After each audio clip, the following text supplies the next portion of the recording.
Hello, everyone. I'm Major Garrett in Washington. Welcome back to our special coverage of President Trump's joint address to Congress. In a surprise to no one, President Trump said on social media he promises to, quote, tell it like it is this evening in what will be his first address to both chambers of Congress since returning to the presidency. These speeches tend to have a theme, and tonight's is no different. The White House says the theme tonight is, quote, the renewal of the American dream. Ahead of the speech, though, stock market took a dive for the second day in a row because investors yesterday feared and today saw the president's new tariffs imposed on Canada, Mexico, and China. However, after the markets closed today, Commerce Secretary Howard Lutnick said the president could reduce the tariffs imposed on Canada and Mexico by some amount as early as tomorrow. Unclear by how much and if that will actually happen, but it was promised, or at least hinted at, by the Commerce Secretary.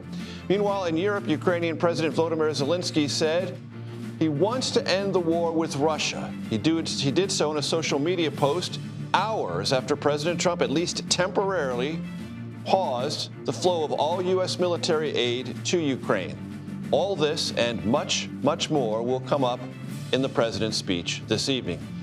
To start off our special coverage, I want to begin with CBS News Congressional correspondent Nikole Killion, who is on Capitol Hill, and our CBS News senior White House correspondent Weijia Jiang, who joins us from the North Lawn of the White House.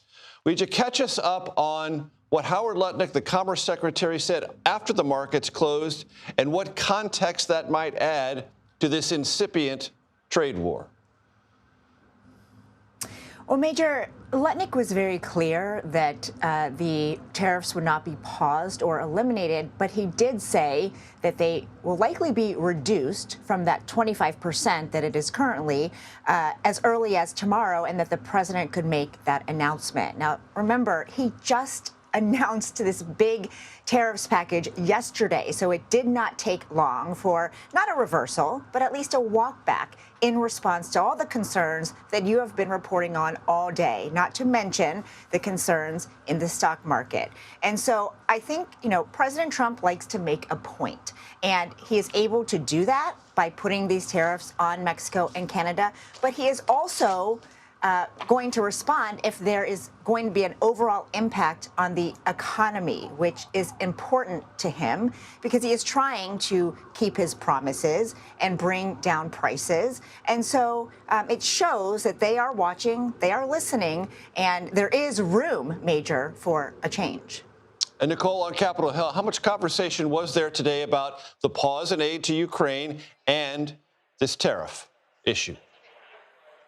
Yeah, well, I think it is. Both of these issues are areas where we are seeing some daylight among congressional Republicans that while, yes, even as they remain unified and try to solidify behind the president's legislative agenda, they do have some nuanced differences in terms of what they think with respect to this pause. For instance, in terms of Ukraine aid, for instance, you had Majority Leader John Thune earlier saying that he hopes that this is just a temporary pause, whereas Speaker Johnson said that he believes that this is a potential time for a reset, that he thinks that this is an opportunity to kind of course correct following that very tense meeting at the White House. And he explained that he tried to encourage Zelensky to back this minerals deal, which now appears to be back in play. That being said, obviously many congressional Democrats remain concerned, and certainly many hawkish members of both parties remain concerned as they don't want to abandon a key ally in its time of need. And Weijia, back to you on the North Lawn of the White House. Other international issues certainly to be in this speech tonight. What are you anticipating there? Yeah, foreign policy is one of the four main themes that the president will talk about. And, officials here say he really wants to make the point that he is a peacemaker, and he wants to be viewed that way, not only here at home, but on the world stage. So he will certainly talk about Ukraine and his efforts to try to broker an end to that war, but he'll also talk about the Middle East and what he envisions for an end to the conflict there. And I think, Major, the overall theme is going to be what we have seen, not only during this administration, but during his first term, which is he will say that America always has to come first, even if that means America alone. And we've already seen some dismantling of relationships with key allies. And for Trump, you know, that's not a big deal to him because he believes that in the end, you know, it's better for the national interest. Weijia Jiang at the White House, Nikole Killion on Capitol Hill. Thank you both very much.